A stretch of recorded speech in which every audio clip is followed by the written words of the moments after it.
नमस्कार दोस्तों, स्वागत है आप सभी का एजुकेशन के 86 में। आज हम लेकर आए हैं छठा दिन। जी हाँ, छठे दिन का चैप्टर है, उसका नाम है अक्षांश और देशांतर रेखाएं। तो ये कौन सी रेखाएं होती हैं, इसके बारे में हम पूरा पढ़ेंगे इस वीडियो में। और जितने भी प्रश्न एग्जाम में बने हैं और जितने आने वाले हैं एग्जाम, तो एक्सपेक्टेड जो क्वेश्चन बन सकते हैं एग्जाम में, वो क्वेश्चन और जो प्रीवियस ईयर के क्वेश्चन है वो क्वेश्चन, वो मिक्स करके हम पूरा वीडियो बना के लेकर आए हैं। तो आप सभी इस क्यूज को अटेंड कीजिएगा। और जो भी मेरे भाई बंधु चैनल पे नए हैं, उनसे रिक्वेस्ट है कि चैनल को सब्सक्राइब कर लें और बेल आइकन को दबा लें, ताकि हर वीडियो का पल पल का खबर आप तक सबसे पहले हमारे चैनल के माध्यम से जा सके। दोस्तों, इसका पीडीएफ टेलीग्राम चैनल पे डाल दिया जाता है। आप लोगों को टेलीग्राम हमारा ज्वाइन करना पड़ेगा @education के 86 पे। जी हाँ, एजुकेशन की 86 पे जाके आपको ज्वाइन करना होगा। दोस्तों, अपने मोबाइल में टेलीग्राम एप्लीकेशन को इंस्टॉल कीजिए, वहां पे सर्च कीजिएगा एजुकेशन की 86 और ज्वाइन कर लीजिएगा। ठीक है, तो क्योंकि वहां पे देखिए करंट अफेयर, हिस्ट्री, ज्योग्राफी, जितने भी टॉपिक पे यहाँ पढ़ाई हो रही है, उन सब के पीडीएफ वहां पे अवेलेबल करा दिया जा रहा है। तो देखिए, पीडीएफ पढ़ना इतना इंपॉर्टेंट नहीं है जितना कि इस वीडियो को सुनना है, क्योंकि यहाँ पे जब वीडियो सुनिएगा तो यहाँ question of number of question आपको कुछ ज्यादा मिल पाएंगे, क्योंकि अलग अलग क्वेश्चन पे डिस्कशन भी होता है।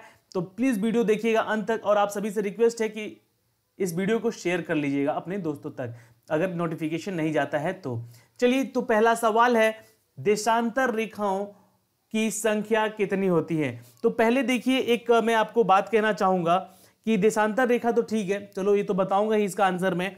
आपको यहां बताना है कि जो विषुव होते हैं, विषुव यानी कि इक्विनॉक्स, ठीक है, इसको कहते हैं इक्विनॉक्स। ठीक है, जो इक्विनॉक्स होते हैं, जो विषुव होते हैं, वो क्या होते हैं, तो ये जान लीजिए पहले, उसके बाद फिर हम बताएंगे इसका आंसर भी।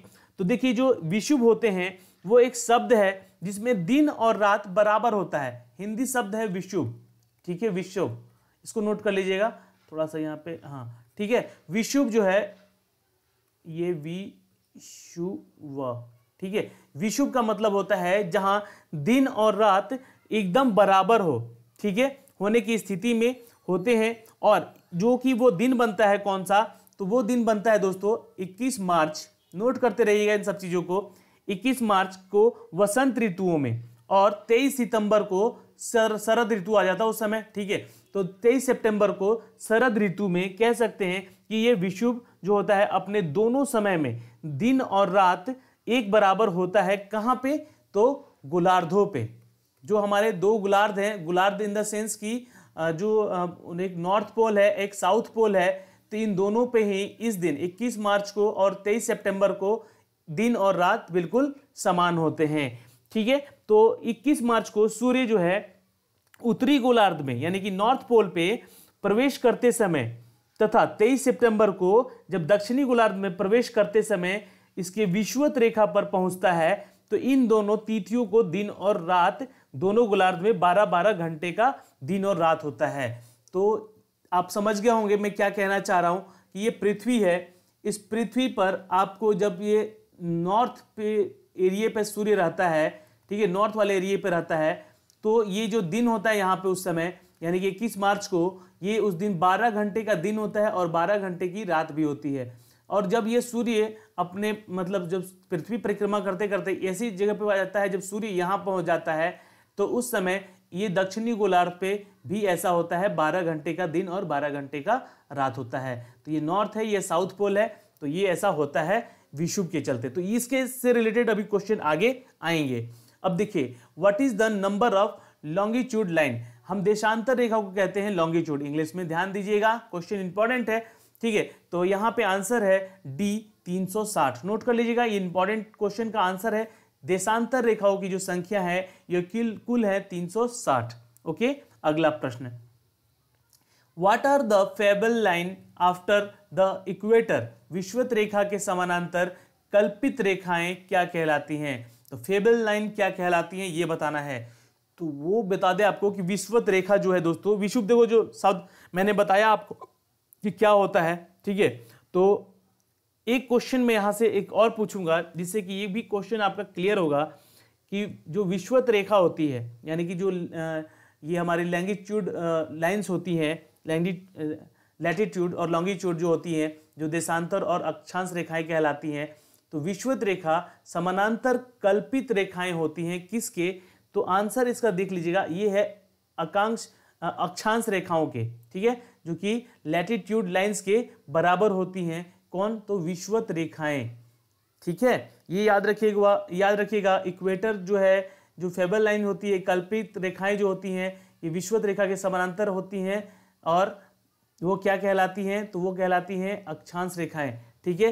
तो यहां से एक क्वेश्चन जरूर बनेगा कि विषुवत रेखा पर गुरुत्वाकर्षण के कारण त्वरण होता है या नहीं, और कहाँ होता है, तो होता है, वो होता है ध्रुवों पर त्वरण की अपेक्षा कम होता है। जितना ध्रुवों पे, पृथ्वी के ध्रुवों पे, यहाँ पे ध्रुवों पे बात करें हम, तो जितना त्वरण होता है यानी कि एक्सेलरेशन होता है उससे कम होता है, ठीक है। तो ये क्वेश्चन भी बन सकता है एग्जाम में, तो दोनों क्वेश्चन इंपॉर्टेंट है, ध्यान से सुनिएगा पूरा वीडियो, क्योंकि ये क्वेश्चन नहीं पूरा चैप्टर इंपॉर्टेंट है आप सभी के लिए। अगला प्रश्न है कि what is the line joining the earth north pole and south pole, पृथ्वी के उत्तरी ध्रुव और दक्षिणी ध्रुव को मिलाने वाली रेखा को क्या कहते हैं। और ये क्वेश्चन आपका रेलवे में आया हुआ है 2016 के पेपर में। तो आंसर है दोस्तों, it's a B, longitude line, यानी कि देशांतर रेखाएं। पृथ्वी के उत्तरी ध्रुव और दक्षिणी ध्रुव को मिलाने वाली रेखा जो है वो कहलाती है देशांतर रेखाएं। ये नॉर्थ पोल है, ये साउथ पोल है, और ये जो रेखा है, ये जो मिलाती है इन दोनों पोल्स को, ये कहलाती है देशांतर रेखाएं। चलिए अगला क्वेश्चन है कि प्रधान मध्याह्न रेखा किस स्थान से होकर गुजरती है। The principal middle line passes through from where, तो आंसर है दोस्तों ये है ग्रीनविच। ग्रीनविच के बारे में आप लोगों ने अपने बचपन में जरूर पढ़ा होगा ज्योग्राफी में, ठीक है। तो ग्रीनविच एक तरह से कह सकते हैं कि एक प्रिंसिपल ऑफ लाइन है, जिसको मान के हम लोग पृथ्वी का उससे अक्षांश और देशांतर रेखाओं के बारे में जान सके हैं, ठीक है। तो ग्रीनविच एक तरह से क्या है, एक लाइन है, रेखा है, ठीक है, एक रेखा है जिसको हम एक कह सकते हैं ना कि इसको आइडियल मान के उसको हम बाकी जो अलग अलग रेखाएं हैं, अक्षांश देशांतर रेखाएं हैं, उनके बारे में जान सकते हैं। तो ये क्वेश्चन है कि प्रधान महाध्यान रेखा यानी कि जो प्रिंसिपल मिडिल लाइन पास करता है थ्रू ग्रीनविच लाइन, किसके जरिए, तो ग्रीनविच एक शहर भी है, ठीक है, याद रखिएगा, इंपॉर्टेंट देश है ये ग्रीनविच, ठीक है। अगला क्वेश्चन, ग्रीनविच रेखा से तात्पर्य क्या है। देखो ग्रीनविच जिस शहर का या देश का नाम है उससे रिलेटेड यहाँ पे उसकी रेखा के बारे में पूछा गया है कि ग्रीनविच रेखा, यानी कि उसको हम लोग एक रेखा के लाइन के रूप में भी जानते हैं, ग्रीनविच लाइन, ठीक है। तो इससे क्या तात्पर्य है, तो इससे तात्पर्य यही है कि उसका जो लॉन्गिट्यूड होता है, यानी कि जो देशांतर रेखा होती है वो कितनी होती है, तो 0 डिग्री की होती है, ठीक है। ये याद रखिएगा, ये महत्वपूर्ण है प्रश्न और ये एग्जाम में भी आपके आ सकता है, ठीक है। चलिए अगला हम क्वेश्चन देखें। तो अगला क्वेश्चन कहता है कि पृथ्वी 1 घंटे में कितना देशांतर घूम लेती है। तो आंसर है दोस्तों बी, 15 डिग्री घूम लेती है 1 घंटे में, ठीक है। और कौन, तो देशांतर, यानी कि जो इनका जो ट्रेवल करते हैं अपने अक्ष पे, है ना, वो 1 घंटे में 15 डिग्री ही घूम पाती है, ठीक है। अगला question, in this latitude of the south pole, दक्षिणी ध्रुव का अक्षांश क्या कितने डिग्री का होता है। तो ये नोट कर लीजिएगा, क्वेश्चन नंबर सी आया हुआ है, क्वेश्चन 9C 90 डिग्री है, ठीक है। तो दक्षिण पोल जो है यानी कि दक्षिण ध्रुव का अक्षांश जो है वो हमेशा 90 डिग्री पे रहता है, ठीक है। कर्क रेखा कहाँ से गुजरती है। अब देखो जो कैंसर लाइन है, कैंसर लाइन जिसको कहते हैं हम लोग, कर्क रेखा कहते हैं, वो गुजरती है दोस्तों नेपाल से होकर, ठीक है। इन 4 ऑप्शंस में और भी देश हैं जहां से होकर गुजरती है, पर अगर इसमें देखा जाए इन चारों में तो नेपाल से होकर ये कर्क रेखा जो कैंसर ऑफ लाइन जो है वो ज़्यादा गुजरी है, ठीक है। अगला क्वेश्चन, यहाँ पर दिन तथा रात का एक समान होते हैं। तो ऑप्शन प्रमुख यमोत्तर में, अंटार्कटिका में, इक्वेटर में या पोल पे। तो आंसर है दोस्तों इट्स अ सी, इक्वेटर पे। नोट कर लीजिएगा, ध्रुवों पे जो है ये दिन और रात समान होते हैं, 12-12 घंटे के हो जाते हैं। कब होते हैं, तो 21 मार्च को और 23 सितंबर को। ये दिन याद रखिएगा दोनों, ये गर्मियों में होता है, समर में, और ये विंटर में, ठीक है। क्यों होता है कारण मैंने पहले क्वेश्चन में बताया है, विषुव के चलते। अगला क्वेश्चन, क्वेश्चन नंबर 10 कहता है कि consider the following countries Australia, Namibia, Brazil, Chile. In which of the above the maker line passes through, और इनमें से कौन सा होगा जो मकर, ये मकर है, मकर लाइन, ठीक है, मकर रेखा गुजरती है, कैप्रिकॉन कहते हैं इसको, कैप्रिकॉन लाइन, ठीक है। तो ये कैप्रिकॉन लाइन कौन से देश से होकर गुजरती है, तो कौन कौन से देश हो सकते हैं यहाँ पे, तो आंसर है डी 1 2 3 4, यानी कि ऑस्ट्रेलिया, नाम्बिया, ब्राजील और चिली, ये चारों देशों से होकर ये मकर रेखा जो है वो गुजरी हुई है। चलिए अगला क्वेश्चन है कि भूमध्य रेखा निम्नलिखित में से किस देश से होकर गुजरती है, और भूमध्य रेखा ये बहुत इंपॉर्टेंट क्वेश्चन है, और ये 2016 में, 2010 में भी पूछा गया था, और 2008 का भी पेपर में आया हुआ क्वेश्चन है। तो क्वेश्चन यहाँ पे घुमा दिया गया है टीसीएस के द्वारा, और यहाँ कर दिया गया है नहीं गुजरती है, ठीक है। तो आंसर है दोस्तों बी, यानी कि मैक्सिको से होकर नहीं गुजरती है भूमध्य रेखा, बाकी केनिया, इंडोनेशिया और ब्राजील से होकर गुजर चुकी है, ठीक है, ये जो है आपका भूमध्य रेखा। ओके, अगला प्रश्न देखते हैं। क्वेश्चन नंबर 12 क्या कहता है कि निम्नलिखित में से कौन सा बृहत वृत्त, यानी कि बहुत ही बड़ा सर्कल जो है का उदाहरण है, तो tropic of cancer, tropic of capricorn, मकर है ना, मकर जो है उसका केंद्रक, या इक्वेटर ध्रुव पे, या आर्कटिक लाइन, यानी कि जो आर्कटिक लाइन है उस पे।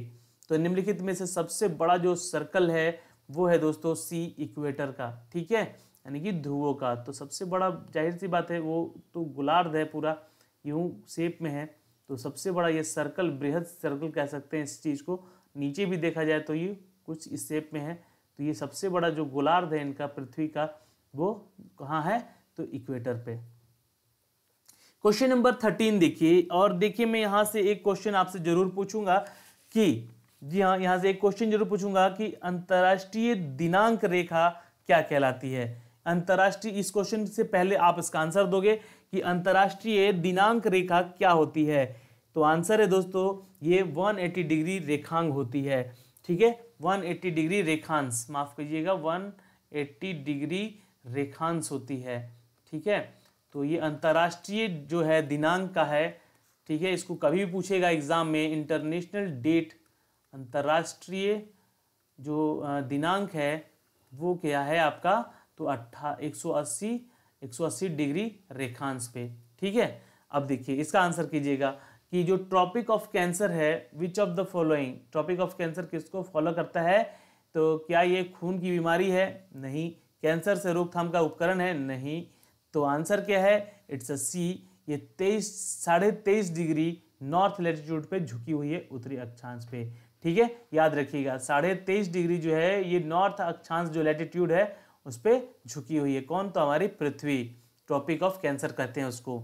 अगला प्रश्न, how much time is there between a longitude another longitude, एक देशांतर से दूसरे देशांतर के बीच कितना समय अंतराल होता है, तो ये नोट कर लीजिएगा, आंसर है दोस्तों ए 4 मिनट का, यानी कि जितने भी पृथ्वी पे देशांतर रेखाएं हैं उन सब के बीच में आपको बता दें कि 4 मिनट का समय का अंतराल होता जाता है, ठीक है। तो करते करते अगर आप यहाँ इंडिया में हैं और आप एक अमेरिका में हैं तो दोनों पे ही दिन और रात बिल्कुल अलग होगा, क्योंकि ये दोनों एक दूसरे के अपोजिट कंट्रीज हैं यहाँ पे, ठीक है।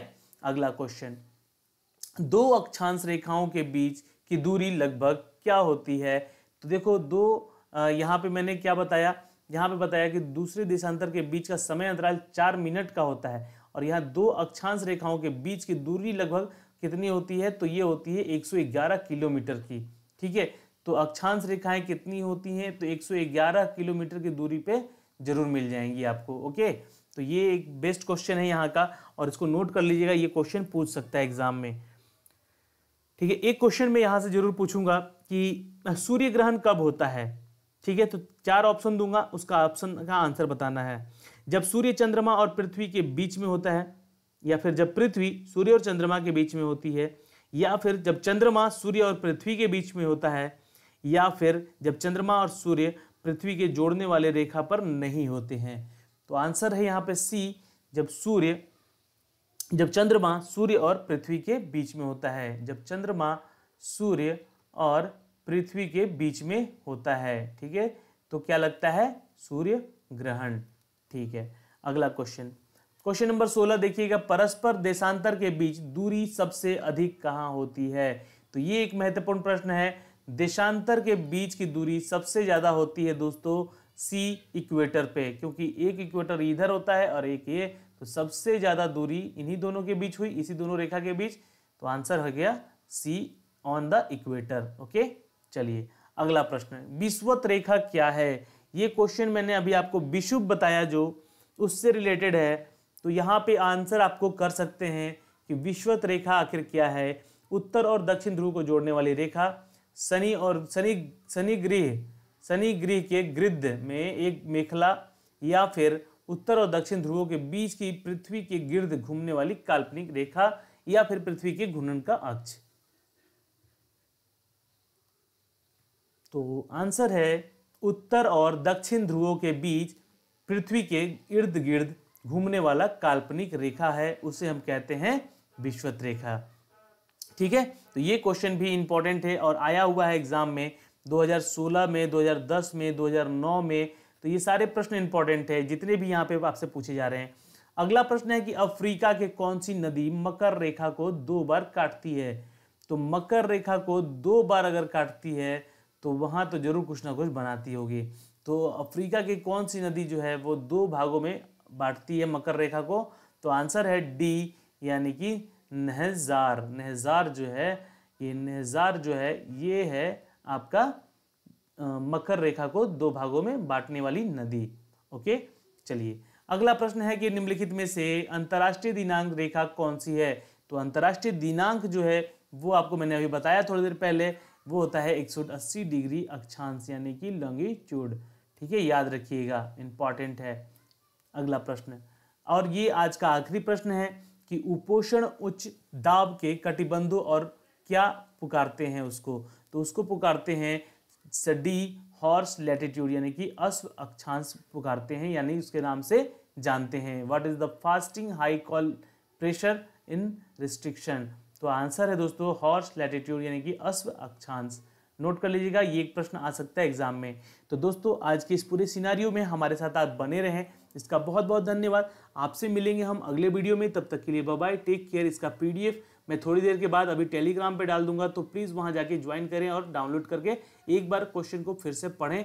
ठीक है, चलिए बाय बाय, टेक केयर।